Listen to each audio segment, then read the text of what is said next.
인생에 좋은 일만 있으면 얼마나 좋겠습니까? 하지만 대부분의 사람들은 누군가에게 배신을 당하거나 학교나 직장 내에서 억울한 일로 왕따를 당하거나 자기가 원하는 대로 그 꿈이 이루어지지 않은 채 낙심하고 절망한 가운데 살아가는 사람들이 많습니다. 그렇기 때문에 우리가 하나님의 뜻을 온전히 이해하지 못하면 우리가 겪고 있는 어려움에 대한 주님의 뜻을 선뜻 받아들이지 못할 겁니다. 하나님이 못하시면 내가 해야 되겠다라는 그런 마음으로 점점 우리가 선을 넘게 되는 것입니다. 여기까지 오면 신앙적으로 아주 매우 위험한 단계라 할 수 있습니다.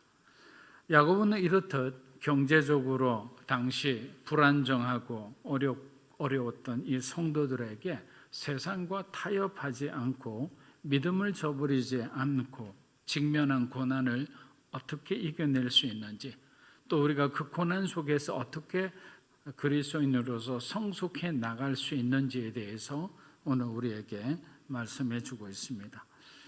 여러분 잘 알다시피 초대교회는 아주 가혹한 시험 속에서 태동하였습니다. 야고보는 지금 박해 때문에 세상 곳곳에 흩어져 있는 이 디아스포라 크리스찬들을 향해 오늘 펜을 들고 편지를 쓰고 있는 것입니다.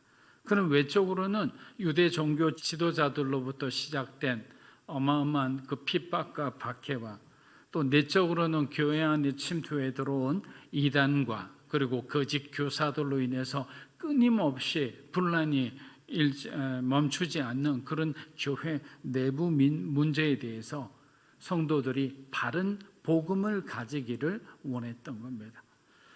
흔히 야고보서에 대한 가장 큰 오해는 믿음보다 행함을 더 강조한 것 아니냐라는 어떤 문제였습니다.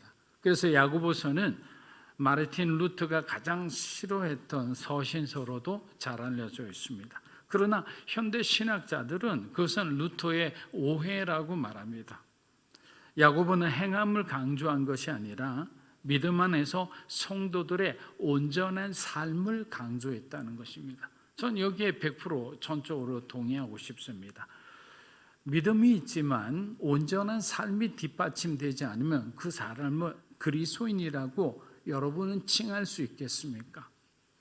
만약에 그리스도인이라 하면 그리고 신실하고 많은 사람들 앞에 좋은 직급에 여러 가지 영향력을 가진 사람이라면 그 사람은 반드시 갈라디아서 5장에서 말하는 성령의 열매를 맺는 사람이어야 합니다.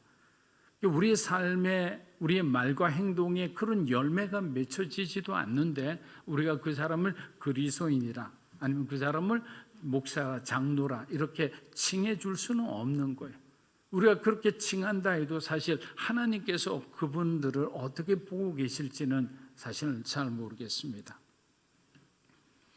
당시에도 예수를 믿으면 하나님의 축복을 받는다고 그렇게 믿었습니다. 그러나 그리스도인이 된 사람들 중 축복이라고 말할 수 있는 그 어떤 것도 누리지 못했습니다. 오히려 그들은 그리스도 때문에 고난과 시련을 당했습니다. 야고보서 우리 1장 1절 한번 읽어보겠습니다. 하나님과 주 예수 그리스도의 종 야고보는 흩어져 있는 12세파에게 문안하노라. 여러분 야고보서가 5장이지만 이 절도 굉장히 짧아요. 그래서 총 이렇게 108구절밖에 안 돼요. 그런데 그 절반인 60절이 명령형으로 되어 있습니다. 그냥 권유하는 것도 아니에요. 이렇게 해라라고 명령하는 거예요. 그럼 이렇게 명령을 했다면 이 명령한 자가 듣는 사람에게 굉장히 신뢰받는 사람이어야만 합니다. 그래야 훨씬 더 큰 영향력을 끼칠 수 있기 때문입니다. 그런데 이 야고보는 자신을 뭐라고 소개하고 있느냐면 주 예수 그리스도의 동생이 아닌 주 예수 그리스도의 종이라고 얘기합니다. 여러분 종이라는 것보다 동생이라 말하는 것이 훨씬 더 많은 더 강력한 영향력을 가질 겁니다. 예수님의 동생인데 그는 그렇지만 그렇게 하지 않았습니다. 왜 그렇게 하지 않았을까요? 예수님을 자신의 혈육이 아닌 하나님의 아들로 그리스도로 메시아로 받아들였기 때문이에요. 예수님과 30년을 같이 살았던 야고보가 자신을 그리스도의 종이라고 하는 말을 들으면서 이거를 읽었던 초대교회 성도들의 마음이 어땠을까요? 환난으로 인해 잠시 흔들렸던 그들의 마음이 얼마나 위로를 받았겠습니까? 왜냐하면 야고보의 고백은 예수 그리스도는 나의 혈육이 아니라 우리의 영혼의 구원자여 우리의 죄를 대속해 주시는 구속자라는 것을 스스로 고백하는 것이기 때문입니다. 자신은 주의 종으로 살든지 죽든지 그리스도의 복음을 위해 살겠다라고 이미 인사말을 통해서 자신의 각오를 단단히 하고 있기 때문입니다. 이미 동명이인인 야고보 사도의 순교 소식이 전해진 터라 다들 마음이 위축될 수 있는 시기임에도 야고보는 주변 환경에 조금도 흔들리지 않는 모습을 보여주었습니다. 사랑하는 여러분, 고난과 시련 속에서 우리를 성숙하게 하는 것은 여러 가지 길들이 있어요. 오늘 야고보는 우리에게 그중 3가지를 말해주고 있습니다. 그 첫째 방법이 무엇이냐면 내가 누구인지를 아는 지혜에 있는 것이에요. 여러분, 지식이라는 것은 내가 누구인지를 아는 거예요. 그러나 지혜는 이 깨달음을 갖고 그렇게 살아내는 것을 지혜라고 합니다. 우리는 주님의 죽음과 부활을 다 이미 지식적으로 알고 있습니다. 예수를 믿음으로 그리스도인이 된 것을 아는 것도 지식에 속합니다. 그럼 지혜는 뭘까요? 지혜는 세상의 빛과 소금처럼 많은 사람들에게 선한 영향력을 끼치며 살아가는 우리들의 모습이죠. 그러니까 지식만 가지고 있어서는 아무런 영향력이 없는 거예요. 예수님께서 사마리아 땅에 가서 그 수가성 여인을 만났을 때 그 여인의 과거를 예수님은 지식의 말씀의 은사로 이미 알고 계셨어요. 그렇지만 그 여인이 굉장히 행실이 거룩하지 못하는 사실을 알고 있다고 무슨 변화가 있겠어요? 무슨 능력이 나갑니까? 그러나 예수님은 지혜의 말씀의 은사도 갖고 계셨기 때문에 여인으로 하여금 스스로 자신의 죄를 고백하도록 인도했던 거죠. 예수님의 말씀은 그 여인으로 하여금 자신의 죄를 깨닫게 했다는 거예요. 그리스도인이 지혜를 가진다는 것은 하나님께서 우리가 이미 공부한 이 복음을 가지고 성령 하나님이 주시는 그 마음 그대로 우리가 전할 때 그것이 지혜의 말씀이 되어서 그 사람들에게 거부감 없이 복음이 받아들여지는 거예요. 그래서 우리는 하나님께 지식의 말씀의 은사로 어떤 영적인 통찰력만 구하는 것이 아니라 하나님 우리에게 이 통찰력을 지혜롭게 사용해서 그 사람을 변화시킬 수 있는 지혜의 말씀의 은사도 허락하여 주십시오라고 기도해야 되는 거예요. 이것은 방언과 예언과 다른 것이에요. 이것은 분명히 고린도 14장인가요? 은사장에 그대로 나와 있는 것들이에요. 그래서 우리는 항상 그런 거예요. 이 지혜로운 사람이라는 것은 바로 실제 말씀대로 살아내고 있는 사람을 말하는 거예요. 그 사람을 통해 누군가가 변화되고 있는 사람을 말하는 거예요. 그냥 우리는 깨달음에 멈춰 있으면 우리는 교만하기 쉬워요. 내가 이만큼 알고 있다고 자랑하기 쉬워요. 성경 얼마나 공부했는지가 그것이 중요한 것이 아닌 거예요. 깨달은 만큼 살아내는 새 신자가 20, 30년 된 신자보다 더 나은 거예요. 이게 바로 지식과 지혜의 차이라는 것입니다. 요한복음 16장 우리 33절 한번 읽어보겠습니다. 이것을 너희에게 이르는 것은 너희로 내 안에서 평안을 누리게 함이라.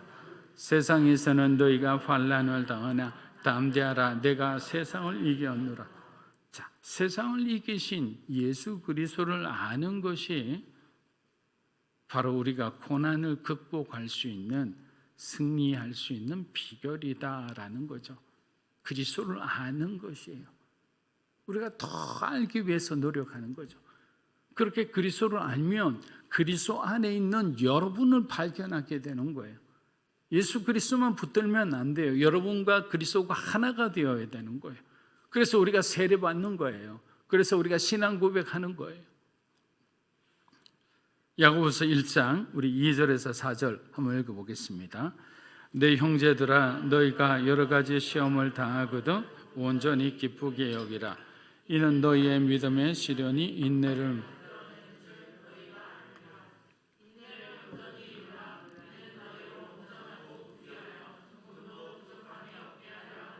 자, 두 번째 방법은 시험을 대하는 우리의 태도. 자, 고난은 우리가 피할 수는 없잖아요. 고난이 찾아오지 않는 사람은 아무도 없어요. 누구나 고난은 겪게 되어 있습니다.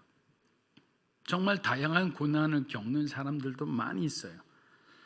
야고보는 2절에서 시험을 당하더라도 낙심하지 말고 오히려 그 시험을 온전히 기쁘게 여기라라고 하고 있습니다. 이것은 마치 데살로니가 전서 5장 우리 16절에서 항상 기뻐하라라는 그 바울 사도의 하나님의 뜻이라고 얘기하면 하는 그 바울 사도의 말과 똑같은 거예요. 어떻게 우리가 항상 기뻐할 수 있습니까? 근데 여기서 보면 이 시험이라는 뜻을 가진 헬라어 페이라스모스라는 이 단어가 있어요. 이 페이라스모스는 실현과 유혹이라는 두 가지 뜻을 동시에 갖고 있는 마치 아수라 같은 그런 단어입니다. 야고보가 말한 시험이란 하나님이 주시는 시련이다라는 뜻이에요. 욥이 당한 시련이 바로 여기서 나오는 페이라스모스죠. 하나님께서 모리아 산에서 이삭을 통해 아브라함의 믿음을 테스트할 때에도 같은 단어가 쓰여졌습니다. 이것은 하나님의 입장에서는 아브라함의 믿음을 테스트, 시험하는 것이죠. 그런데 사랑하는 자식을 죽여야만 되는 아브라함의 입장에서는 엄청난 시련이 되는 거예요. 그러나 예수님께서 주기도문에서 우리를 시험에 들지 말게 하소서라고 기도한 것은 시련이 아니라 템프테이션이죠. 유혹입니다. 또한 광야에서 금식하는 가운데 마귀로부터 시험을 당한 것이 또 유혹을 받은 거예요. 그래서 우리는 이게 유혹인지 아니면 하나님의 트레이닝인지 아니면 하나님께서 우리를 테스트하는 것인지 우리는 이것을 잘 분별해야 되는 거예요. 사랑하는 여러분, 여러분이라면 쉬지 않고 다가오는 시련들을 우리가 마주치면서 야고보가 말한 것처럼 마냥 기뻐할 수 있어요? 기뻐할 수 있는 사람 이곳에 아무도 없을 겁니다. 왜냐하면 그것은 우리의 육체의 본성을 거스르는 것이에요. 우리의 육체의 본성은요, 힘들면 아파하고 힘들어하는 거예요. 그런데 여러분, 야고보의 말은 고난을 바라보라는 것이 아니에요. 고난 뒤에 찾아오는 하나님의 영광을 바라보라는 것이죠. 그러니까 여기 있는 승리를 고대하고 기대하는 사람은 고난이 빨리 찾아와야 자기가 부활의 영광을 차지할 수 있잖아요. 그렇기 때문에 지금 내가 예수 때문에, 그리스도 때문에, 복음 때문에 내가 어려움을 당한다 하면 이 사람은 즐거워하고 있는 거예요. 왜냐하면 이 고난이 지나가면, 우리가 찬양했잖아요. 이 또한 지나가리라고. 이 고난이 지나가고 나면 하나님께서 나에게 주시는 그 영광의 승리를 차지할 수 있다는 그런 소망인 거예요. 무엇을 바라보라는 거예요? 고난이 아니에요. 여러분의 문제가 아니에요. 바로 하나님을 바라보는 거죠. 하나님이 여러분에게 주시는 그 은혜를 우리가 기대하면서 오늘 우리에게 닥친 그 고난을 직면하고 브레이크 스루 하는 거죠. 피해가는 게 아니에요. 구렁이 담 넘어가듯이 설설설 넘어가는 게 아니에요. 고난은 그렇게 넘어갈 수 있는 거라면 저도 그렇게 할 수 있어요. 그러나 그렇게 할 수 없는 거죠. 그래서 뚫고 지나가는 거예요. 어쩔 수 없어요. 정면 충돌이에요. 피해갈 수 있는 건 없어요. 그러나 하나님께서 정면 충돌할 때 믿음의 사람이 절대로 피하지 않게 해요. 우리가 지금 물러서는 것은 잠시 충격을 받은 것은 우리가 패배했다는 의미가 아니에요. 그래서 우리는 분명하게 알아야 되는 것은 주님이 주시는 우리에 대한 보호는 바로 그리스도인에게 주시는 은혜라는 거예요. 그 은혜 안에 다 보호 장치가 있는 거예요. 의심하지 마십시오. 제가 여러분에게 문제가 생겼을 때 쉽게 문제를 넘어가는 방법을 제가 이렇게 가르쳐 드린 적이 있어요. 제가 여기에서만 2번째 하는 것 같은데, 문제가 앞에 있으면 문제를 바라봐야 되겠어요? 120도 정도 하늘을 바라보고 가세요. 이렇게 계속 이렇게 다녔어요. 옛날에 지난주 제가 문제가 막 이상한 유혹이 오면 어떻게 해야 했죠? 막 이렇게 흔들라 했잖아요. 이제는 이렇게만 다는 거예요. 그러면 저 사람이 지금 문제가 있다고 생각하고 여러분들 기도해 주시면 돼요. 왜? 문제를 바라봐야 어떻게 할 거예요? 여러분이 해결할 수 없는 거잖아요. 저와 여러분이. 하나님을 바라보는 거죠. 그렇게 할 때 길이 보이는 거예요. 그런데 문제 안에서는 아무리 봐도 선한 것이 나올 수가 없어요. 로마서 5장 3절에서 4절입니다.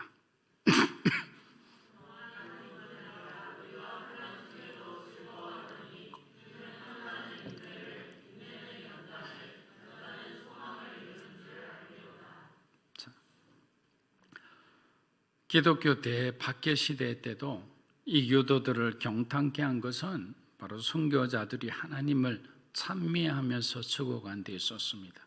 어느 순교자는 화염의 고통 속에서도 끝까지 미소를 짓고 있었다고 합니다. 그래서 화형을 집행하는 이 교도들이 이상하게 여겨 그에게 무엇을 보기에 웃음을 짓는가라고 했을 때 그 사람이 나는 지금 하나님의 영광을 보고 기뻐한다라고 대답했다고 합니다. 전설처럼 들려오는 이러한 순교 이야기들을 들으면 우리의 가슴이 뭉클해집니다.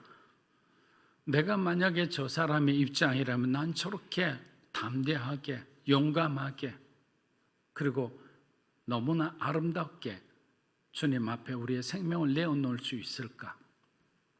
여러 가지 고민을 해보게 됩니다. 사도 바울은 로마서 5장을 통해 우리의 믿음과 인격과 성품과 이 용기가 어디에서 나오는 건지를 가르쳐 주는 거예요. 어디에서 나온다고 합니까? 바로 고난을 통해서요. 고난을 견디는 가운데서 믿음의 근육이 생기는 거예요. 시련이 찾아왔을 때 좌절하지 않고 하나님께 이게 하나님께 매달리면서 더욱더 하나님을 더 이해하게 되는 거예요. 그래서 고난을 통해서 우리가 무엇을 배웁니까?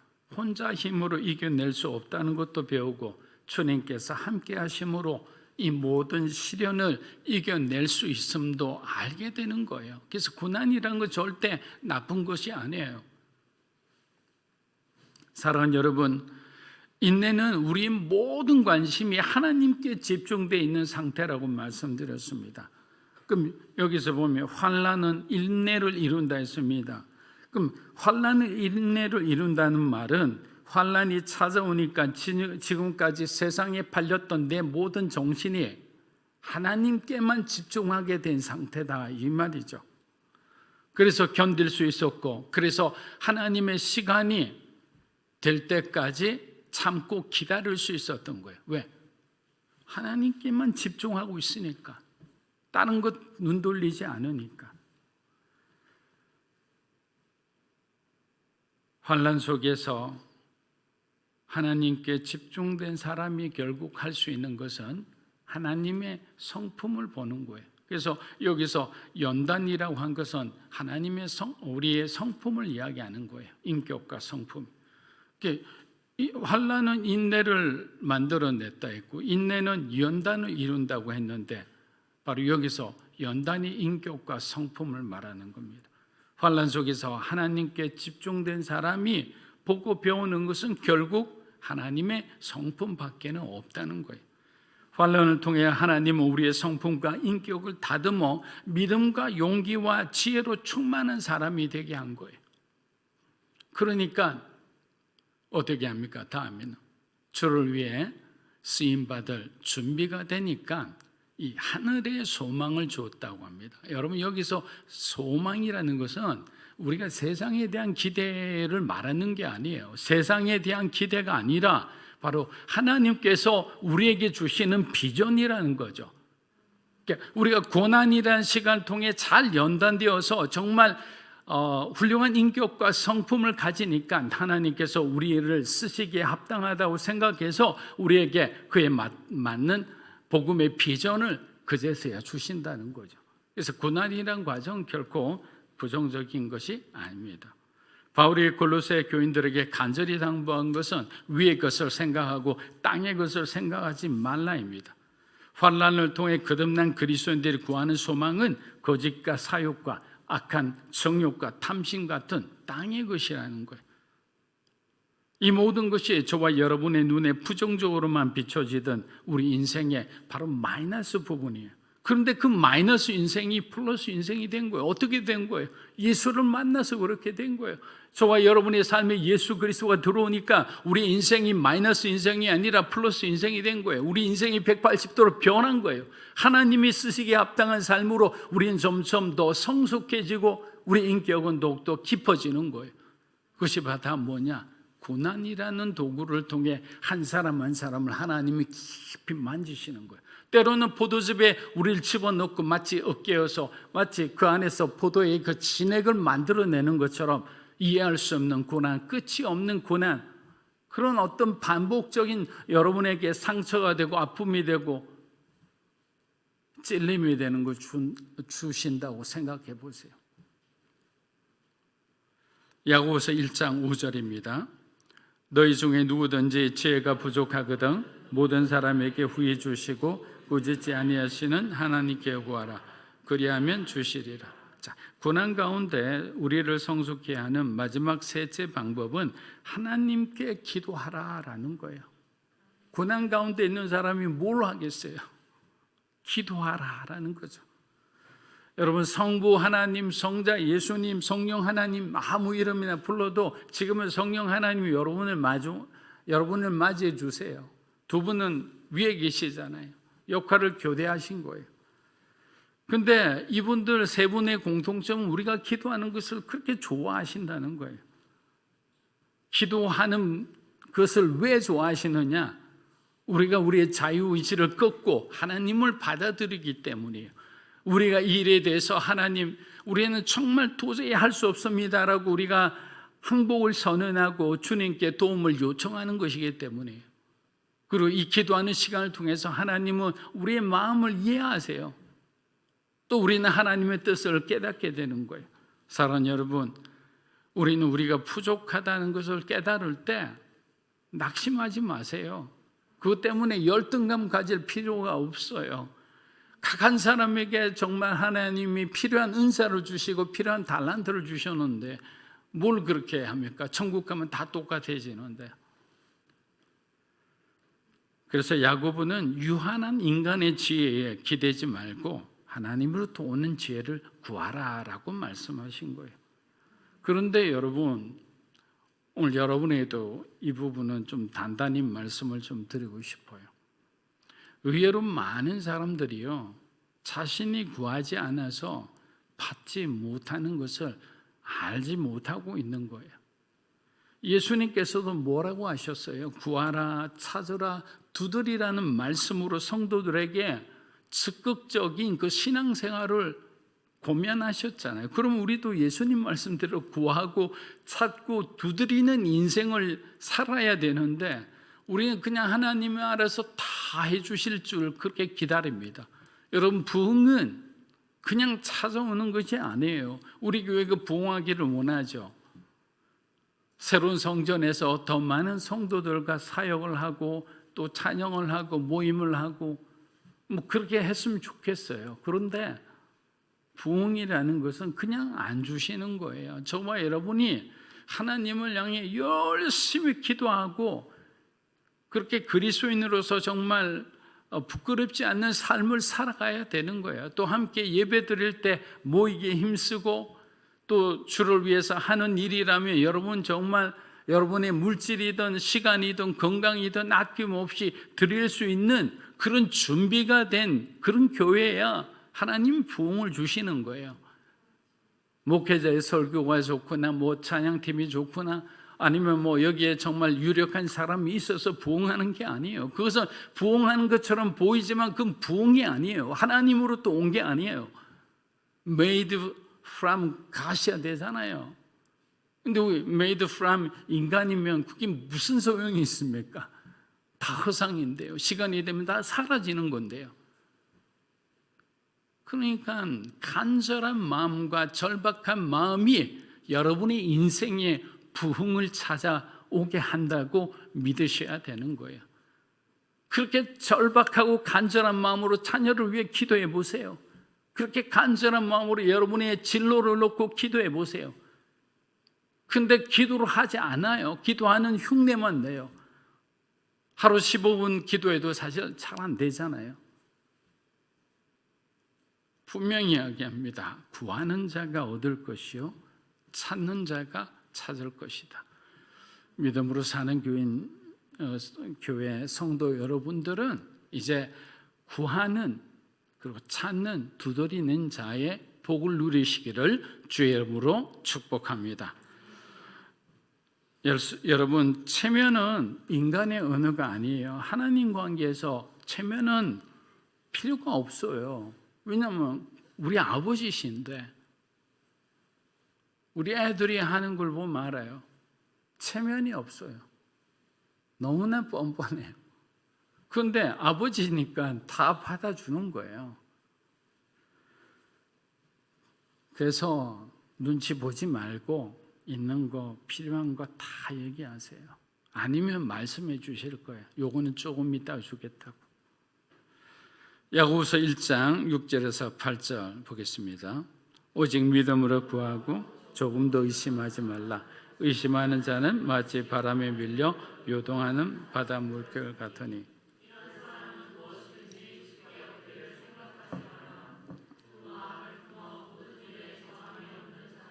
자, 하나님이 자녀에게 후히 주신다, 풍성하게 주신다라고 했는데 이 단어가 또한 재미있는 것은 즉각적으로란 뜻도 있어요. 즉각적으로 주신다는 거예요. 6절 말씀을 보니까 6절 말씀처럼 구하는 자는 이게 조건이 있어요. 오직 믿음으로 구해야 하며 동시에 의심 없이 구해야 된다. 주시고자 하시는 하나님의 사랑과 능력을 확신하라 이 말이죠. 절대로 하나님과 우리 사이에 불신이 생겨서는 안 돼요. 사단은 계속 하나님에 대해 의심을 줘요. 하나님은 멀리하게 돼요. 하나님께 버림받은 것처럼 여겨지게 해요. 그러나 다 거짓말이에요. 하나님은 그런 분 아니세요. 끝까지 포기하지 않는 분이 하나님이시고 쉽게 포기하는 사람이 저와 여러분인 거예요. 사단의 거짓말에 절대 속지 마십시오. 여러분이 어떤 상황이 있더라도 우리가 의심하기 시작하는 순간부터 우리 마음은 두 마음이 되어서 성령의 소욕과 육체의 소욕에 싸우기 시작합니다. 그런데 이렇게 된 원인은 외부적인 이 바람에 밀려서 순식간에 요동치는 삶이 되었다고 합니다. 여러분, 이 바람은 사단이 우리 믿음을 흔들기 위해 사용하는 두려움과 의심의 바람이에요. 1장 8절을 보면 이런 사람은 두 마음을 품어 정함이 없다, 모든 일에 정함이 없다 했는데 여러분, 여기서 정함이란 뭔지 아세요? 뜻은 고요함과 평화로움이에요. 이 사람이 인생에는 고요함과 평화가 없고 늘 불안하고 늘 변동이 있고 늘 안정적이지 않다는 거예요. 의심하고 구하는 자, 두 마음을 갖고 구하는 자의 삶에는 평화가 없다는 거예요. 이미 깨어진 상태라는 거예요. 얼마나 무서운 말입니까? 그런데 그것이 한 일이 아니라 모든 일에, 그런 사람이 하는 일에는, 모든 일에는 하나님의 고요함과 평화가 없을 뿐만 아니라 늘 어찌 될지 모르는 그런 불안정한 삶을 살게 된다. 왜? 그 사람은 결정장애가 있기 때문에 어찌할 바를 몰라요. 하나님의 공동체는 믿음으로 세워진 공동체입니다. 믿음으로 하나 되기 힘들면 하나님은 가정의 가장을 손대거나 리더를 손대서 그 공동체를 다시 한번 정화시키는 작업을 하기도 합니다. 고린도전서 5장 6절에서 7절 우리 마지막 구절 읽겠습니다. 너희가 자랑하는 것이 옳지 아니하도다. 적은 누룩이 온 덩어리에 퍼지는 것을 알지 못하느냐. 너희는 누룩 없는 자인데 새 덩어리가 되기 위하여 묵은 누룩을 내버리라. 우리의 유월절 양 그리스도께서 희생되셨느니라. 자, 우리들의 삶과 가정과 공동체에 누룩이 생길 틈을 주면 안 된다라는 말이죠. 왜? 누룩이 생기면 어떻게 돼요? 여러분들이 그 부분을 도려내야 되잖아요. 여러분 사과를 먹을 때 이렇게 흠이 있는 부분, 상한 부분은 어떻게 합니까? 엄마가 이렇게 도려내고 그러고 난 뒤에 예쁘게 깎아주시잖아요. 마찬가지인 거예요. 믿음이 약하고 의심 많은 사람들이 결국 하나님의 말씀대로 제대로 믿지 못하고 사람에 흔들리고 환경에 흔들리고 세상에 흔들릴 수밖에 없는 겁니다. 야고보는 믿음 없이 기도한 사람들, 기도한 후 하나님의 응답을 의심하는 사람들, 두 마음을 품어 정함이 없는 사람이다라고 이미 규정하고 있는 거예요. 사랑하는 여러분, 여러분의 기도하는 소리를 한번 녹음해 보세요. 나는 정말 믿음의 기도를 하고 있는지, 나의 기도에는 그리스도를 향한 분명한 사랑과 확신이 있는지, 우리에게 닥친 시련을 온전히 인내함으로 믿음의 성숙을 이루어가는 하나님이 기뻐하시는 여러분이 되시기를 주의 이름으로 축복합니다.